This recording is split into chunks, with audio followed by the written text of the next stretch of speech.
Patrick Bet-David just went on camera and completely unloaded on Angel Reese, and according to him, it wasn't even a fair fight. He called her out directly, praised Caitlin Clark as the true driving force behind the WNBA's current leverage in CBA negotiations, and said what many fans have been thinking but few in the media have been willing to say publicly. The timing made it even more dramatic.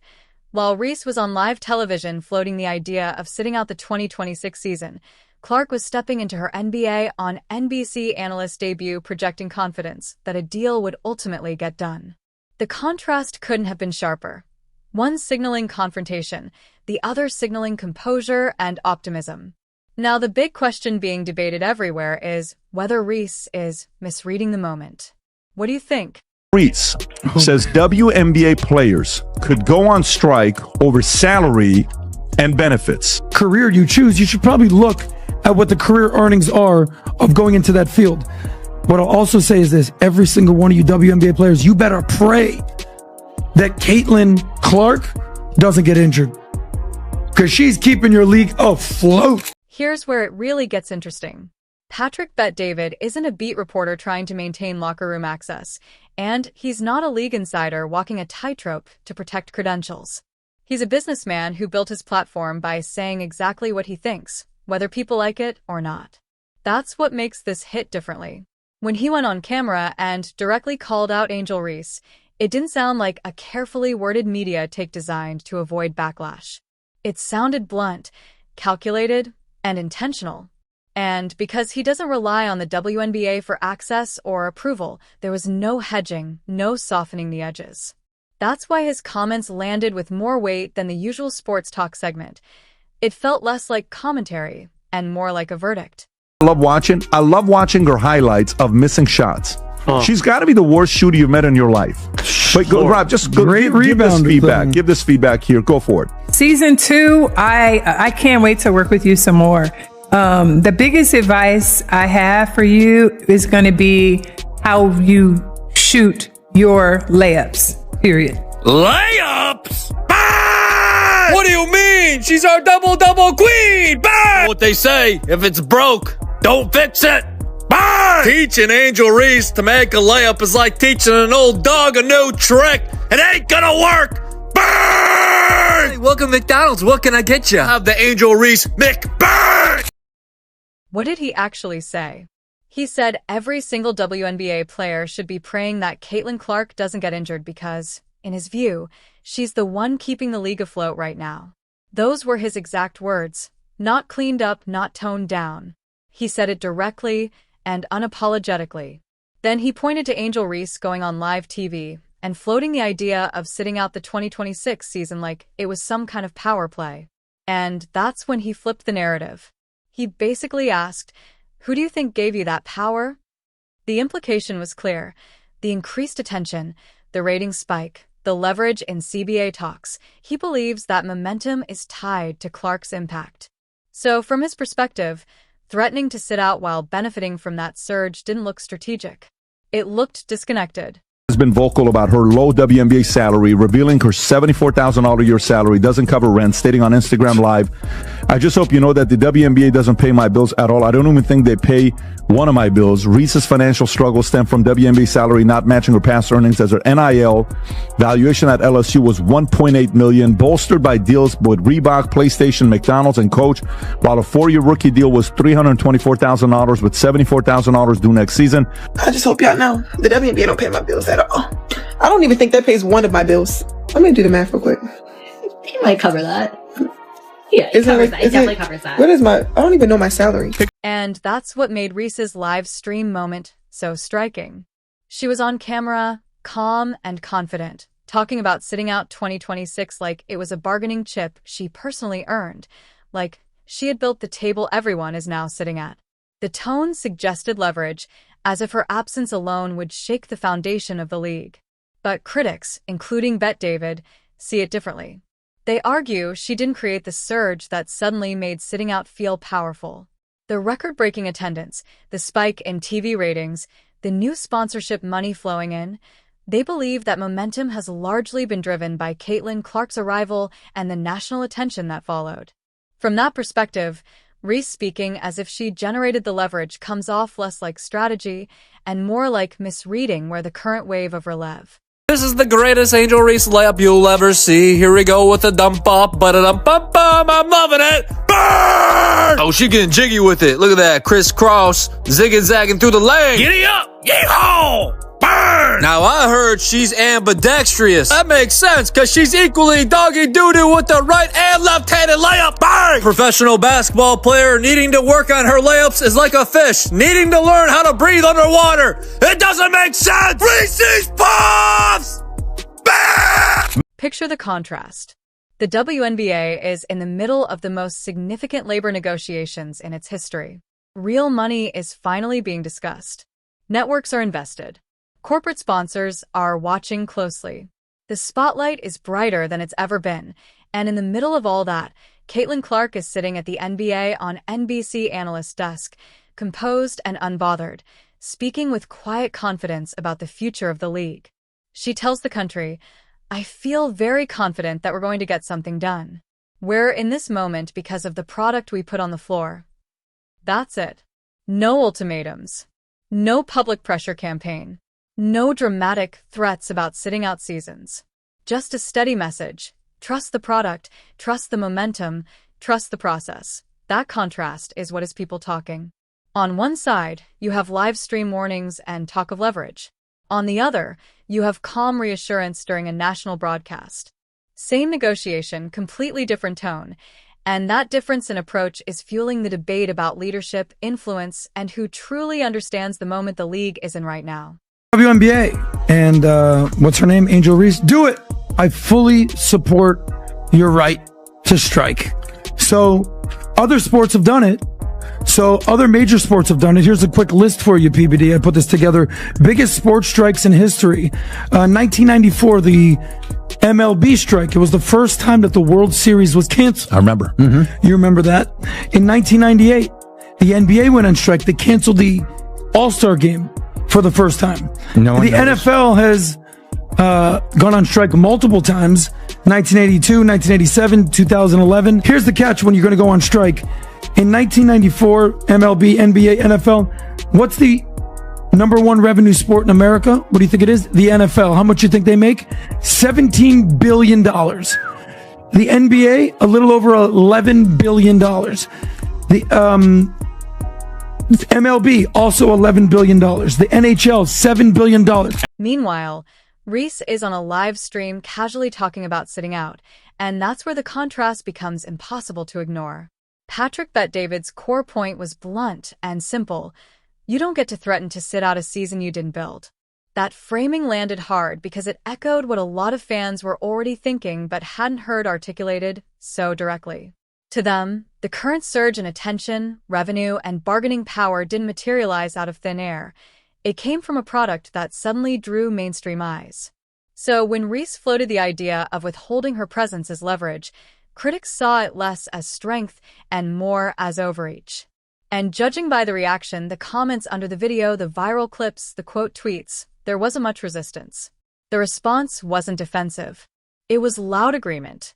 I mean, I'm not huge on comparing the WNBA and the NBA. I don't really think that's fair. Obviously, I think where the WNBA is right now is pretty incredible. I think a lot of people, or most people, would not believe it's in the place that it is right now. So I think when people always ask me this question, where I think it'll be in 5 years, is it's hard for me to answer because people didn't even think we'd be right here, right now. And I think really sky's the limit. I think when you see, our TV numbers when we're on, national television, we're averaging over 1 million viewers or whatever it is. The All-Star game, I think, was over 4 million viewers. It's just really great numbers. So the more opportunities we're given, I think the more it's going to shine and get better and better. I think also the talent level in college is continuing to get a lot better, and as those players come into the league, and it's going to continue to improve. We're adding 2 new teams next year, and then probably another team year after that. Some more games. Yeah, more games, which I think will be good. It will lengthen the season a little bit more.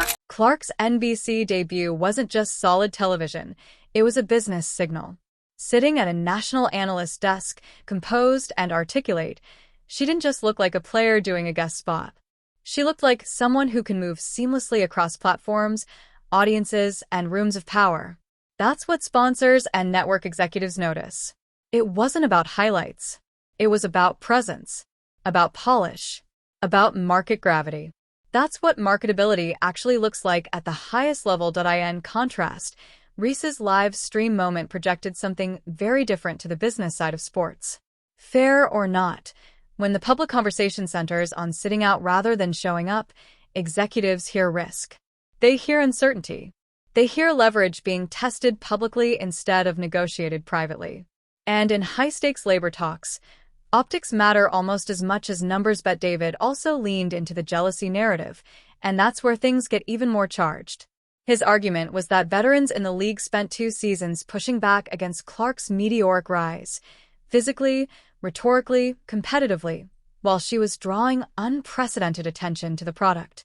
Now, with that spotlight brighter than ever, some of those same voices are using the moment to talk about withholding participation.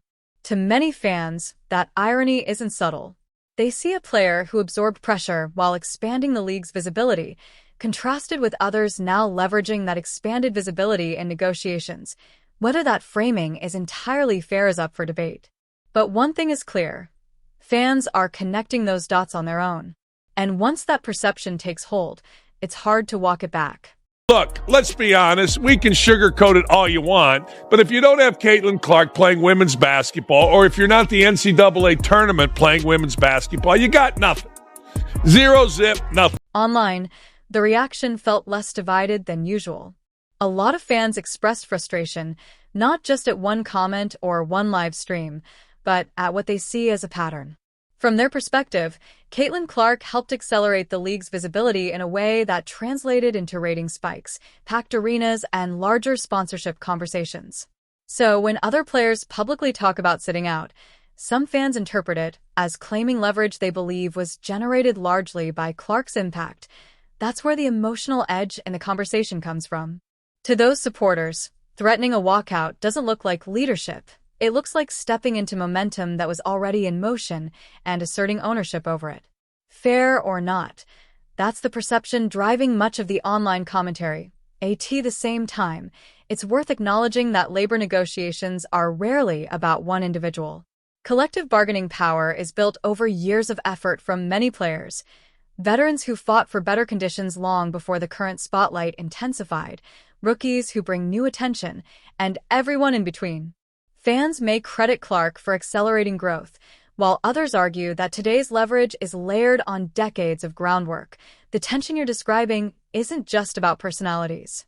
It's about recognition, timing, and who gets credit for a moment when the stakes are finally higher than ever. And when emotions run that hot online, nuance tends to disappear, replaced by louder, sharper takes on both sides. A slap in the face, you say. Our offers aren't good enough, you claim. We didn't come to the table with anything of substance, you said. The WNBA owners are playing chess while the players are playing checkers. It turns out that Nneka Ogwumike is a liar. There was a WNBA proposal at that meeting, and this is what it is. If you're looking at it from a public perception standpoint, that moment definitely shifted the tone. After a key in-person bargaining session, the WNBPA went public with a pointed message. Union leadership told Front Office Sports that the league arrived without a formal proposal ready at the start of the meeting, framing it as a missed opportunity at a critical stage in negotiations. The quote that circulated, that ownership did not have a proposal prepared at the top of the meeting, quickly became the headline, and headlines matter. To the average fan who isn't following the fine print of collective bargaining, the takeaway was simple. Owners showed up empty-handed. No numbers. No concrete offer. No visible urgency. Whether that characterization captured the full nuance of the meeting or not, the optics were powerful. It suggested imbalance. One side prepared for specifics, the other not, but here's where perception gets complicated. In high-stakes labor talks, both sides often posture publicly while negotiating privately. It's common for formal written proposals to lag behind conceptual discussions. What one side calls no proposal, the other might describe as ongoing framework conversations. The public rarely sees that distinction. Still, In the court of public opinion, clarity wins. And that statement created a clean, emotionally resonant storyline. Players ready, owners unprepared.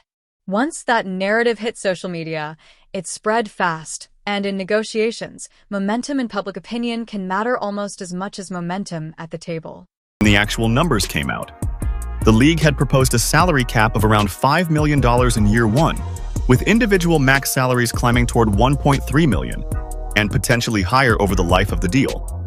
On top of that, expanded benefits and new player protections were part of the package. So there was an offer, a real one, with real numbers attached to it.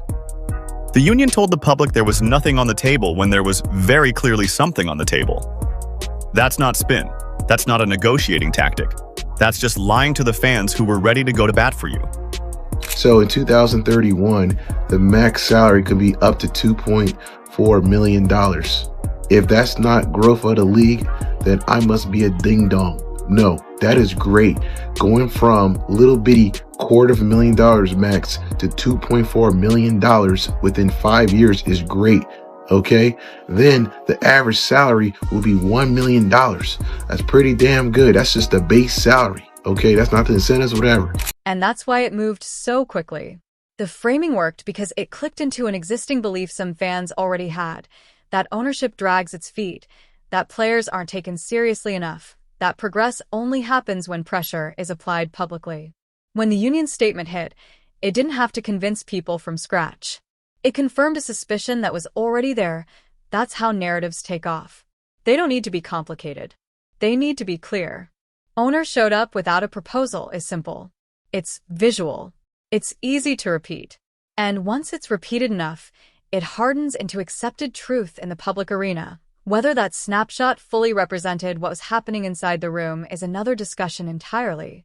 Negotiations are rarely as binary as headlines make them seem.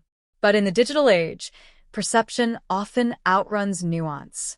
And once fans latch onto a storyline that feels consistent with what they already believe, it spreads fast, especially during a tense, high-stakes labor battle where trust is already thin. Almost there.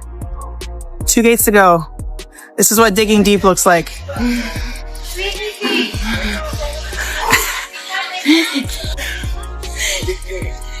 Gang, gang. From the CBA. We're going to the meeting. You don't understand. Here's where the narrative gets more complicated. Reports indicated the union's counterposition was centered around roughly 30% of gross revenue, a starting team salary cap near $10.5 million, and an individual max around $2.5 million. That's a substantial ask relative to prior structures, and it underscores that there's a real, significant gap between the two sides. No one seriously disputes that the numbers are far apart. The criticism you're describing isn't about whether the gap exists. It's about messaging. Some observers argue that instead of publicly framing the situation as we're far apart, and here's why we believe our number is justified, the union focused on the claim that ownership arrived without a proposal at the start of the meeting. To critics, that felt like skipping over the substance of the disagreement and centering the optics instead. Then there's the attendance issue, which added fuel to online reactions. Reports circulated that 2 executive committee members, including Kelsey Plum and Nafisa Collier, participated virtually rather than in person for a key bargaining session. For supporters, that's understandable. Travel conflicts happen and modern negotiations often include hybrid participation. For critics, though, it became symbolic. In a moment framed as the most important labor negotiation in league history, physical presence was seen by some as a show of seriousness. This is where perception becomes volatile. In high-stakes negotiations, every detail, who was in the room, who wasn't, who spoke first, who had papers in hand, gets interpreted as leverage, commitment, or lack thereof. Fans watching from the outside don't see the full timeline of proposals, revisions, and private exchanges. They see fragments. And those fragments quickly become narrative anchors. What's clear is that both sides are operating in a moment where the stakes feel higher than ever. The league's growth has changed the financial conversation, but growth doesn't automatically erase structural gaps. That tension between momentum and math is what's really at the center of all this. I don't honestly, it's the old guard that's holding the league back. They want to get their big paycheck one more time before they get out. That's all it is, because within 5 years, half them players will be gone. Aguma K is old. She's 35. 5 years later, she'll be 40. She probably won't be in the league by that time. That's why she's probably pushing to get the biggest bag she can get, because she knows deep in her heart she ain't gonna get it. I'm telling you, it's all self-serving. Why? From a fan's point of view, optics matter. If one side is described as flying in with a written proposal and the other side participates remotely, some people will automatically interpret that as a difference in seriousness, even if, in reality, hybrid participation is common in modern negotiations. In high-stakes labor talks, symbolism carries weight. Who was physically at the table, who had documents ready, who spoke first? Those details become narrative fuel. Where things really shifted for many observers wasn't just the attendance issue. It was the messaging afterward. When the union publicly framed the meeting as no proposal prepared, but reports later suggested that there were numbers already circulating between the sides, fans started reconciling two competing stories. Once people believe there's a mismatch between what's being said publicly and what's happening privately, trust erodes fast. That doesn't automatically mean anyone lied. Negotiations are layered. One side may not consider informal frameworks or previously exchanged figures to be a formal proposal. The other side might. But in the public arena, that nuance disappears. It turns into a binary. Was there an offer or wasn't there? And once fans feel like they need to check the receipts, the sympathy advantage can evaporate. Where your last point gets more sensitive is the suggestion that certain veterans might have motives unrelated to league salaries.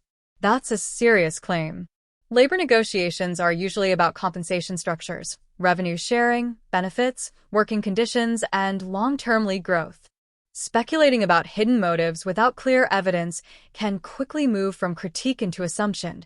What's undeniable is this: public trust was an asset for the players. If parts of the fan base feel confused or misled, that weakens leverage, not necessarily at the bargaining table, but in the broader narrative war that runs alongside it. In modern sports, negotiations don't just happen in conference rooms. They happen in headlines, on social media, and in the court of public opinion. So Nafisa Collier, during the Owls game, I believe she's still on the Lunar Owls, she talked to the broadcast about Unrivaled and gloated about what we're doing over here at Unrivaled. Oh yeah, sustainability. Oh really now? Okay. We have a roasting session on our hands, folks, and I didn't do the roasting, but Nafisa Collier, she's getting dragged through the mud with what she said yesterday. She's getting crushed online. Here's the part that has people raising eyebrows. Nafisa Collier and Brianna Stewart aren't just WNBA stars. They're also co-founders of Unrivaled, a 3-on-3 league that runs during the WNBA offseason. Critics argue that Unrivaled's business model is built around players seeking additional income opportunities outside their WNBA contracts, which raises an uncomfortable question. If WNBA salaries were to rise dramatically, would players feel less incentive to participate in an off-season league? From that perspective, some fans speculate that a significantly richer WNBA could reduce demand for Unrivaled, creating at least the appearance of a financial conflict of interest. Whether that concern holds up under scrutiny is debatable, but the optics alone have fueled intense discussion about incentives, alignment, and leadership during these negotiations. And what they need, and by the way, maybe they should play hard, but not flagrant foul. Caitlin Clark, can be, the face of the league. They may not like it's the face of the league. There may be professional jealousies among players, but maybe at face of the league can help things go and get merch, people in seats, and a better TV contract. They're getting a TV contract improvement for the 26th season next year. And here's where the tension spikes. These are the same individuals holding leadership roles on the WNBPA Executive Committee, the very group tasked with advocating for the players' interests. So when negotiations stall, when the union pushes a position that ownership simply can't accept, and when Collier doesn't even show up in person for the most critical bargaining session, it raises a serious question. Who truly benefits from this strategy? Because from the perspective of the average WNBA player trying to build a career and secure financial stability, the advantages aren't obvious.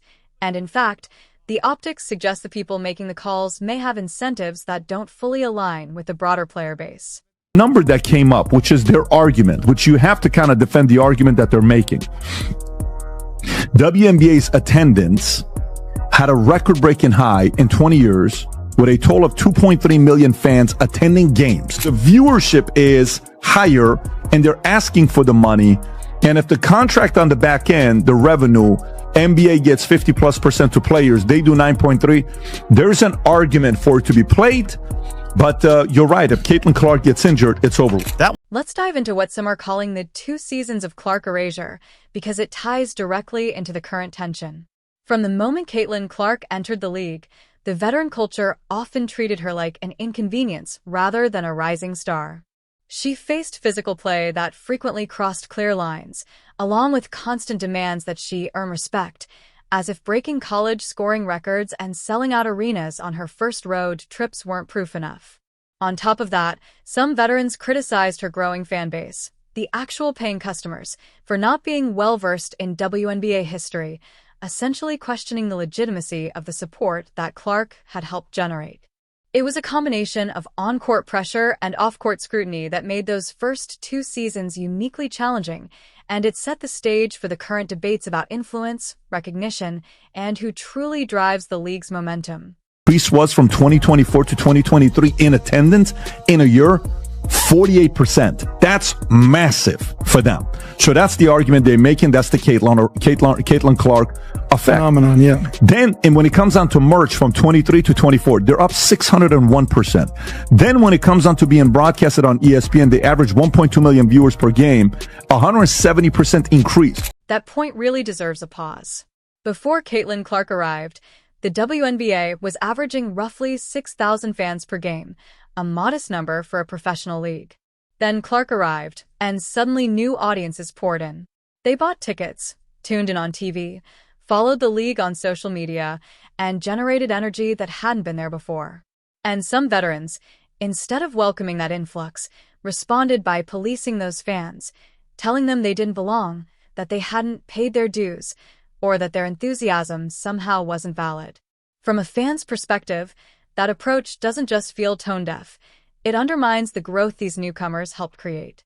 You can't turn away an audience that revitalizes the league and then, 2 years later, claim credit for building it yourself.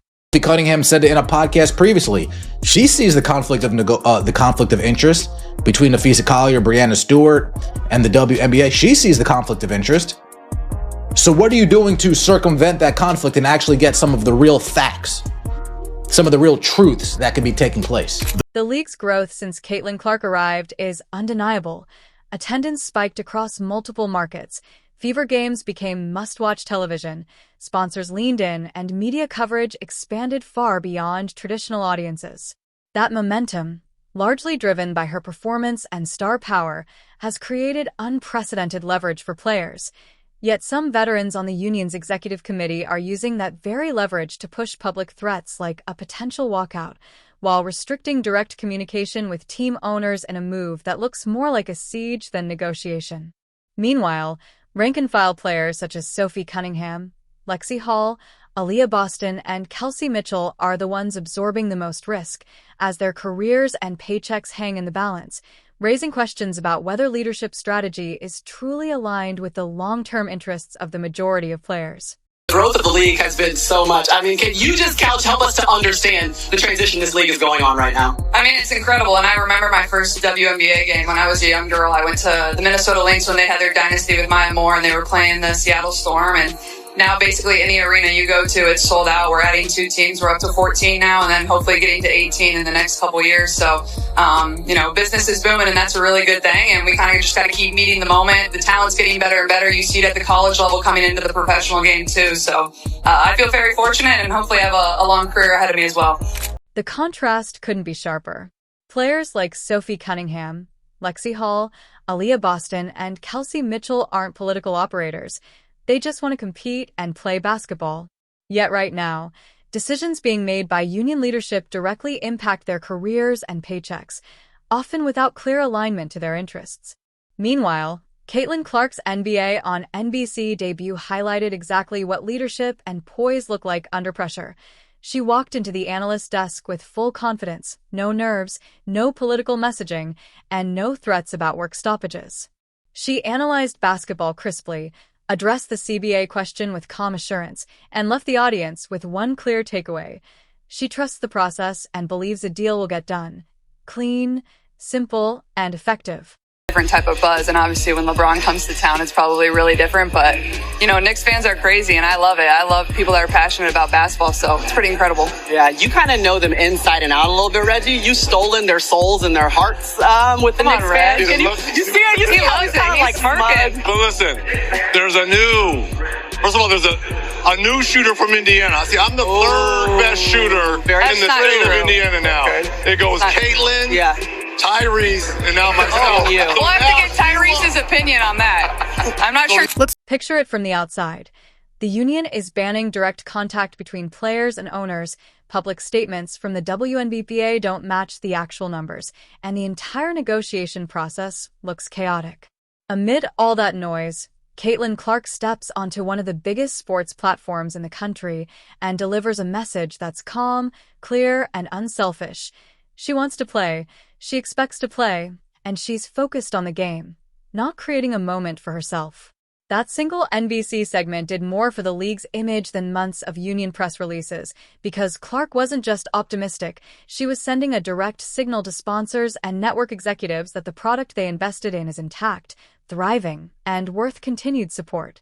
It's authenticity and credibility that no live stream rant or public posturing could ever replicate.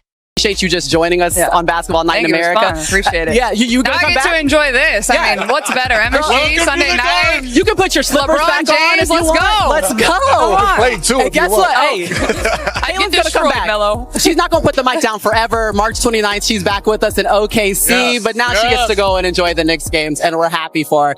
The fan backlash has gotten intense, focused, and very personal. People aren't just frustrated with the union as an institution anymore. They're targeting individual players. Angel Reese's comment sections, for example, look completely different than they did a year ago. Fans who were once neutral are now picking sides, and overwhelmingly, they're siding against a player who went on a live stream threatening to sit out 2026. The irony is sharp. The same veterans who once criticized Clark's new fans for not knowing enough about WNBA history are now facing those very fans online. Every player who took shots at Caitlin Clark during her first 2 seasons, on the court or off it, is now posting about the CBA and getting ratioed in the replies. The internet kept the receipts, and it's making sure everyone remembers. David tapped into a frustration that was already simmering among fans. He didn't create it. He just gave it a clear shape. The anger isn't really about salary percentages or revenue splits. It's about seeing someone threaten to undermine something they didn't help build. Angel Reese didn't fill arenas, she didn't drive TV ratings, and she didn't bring in sponsors. So when she floated the idea of sitting out, it felt like someone trying to cash a check she didn't write. Meanwhile, the Indiana Fever roster tells a very different story. Caitlin Clark orchestrating the offense, Aaliyah Boston dominating the post, Lexi Hall locking down defensively, and Kelsey Mitchell attacking off the dribble. That's a team people genuinely want to watch, a product that sells tickets, drives subscriptions, and converts casual fans into loyal followers. The contrast is stark. While union leadership appears to be leaning into crisis, Clark is showing up and acting like the 2026 season actually matters for real players, fans, and younger athletes who are watching. The WNBA has been losing roughly $40 million a year since 1997, so any talk of blowing up negotiations threatens a league already on thin ice financially. Clark didn't threaten anyone. She showed up, delivered, and reassured the public that the 2026 season is happening. The bigger question remains, is Reese being delusional in thinking she holds leverage she didn't build? Fans are watching, and the answer seems obvious to many.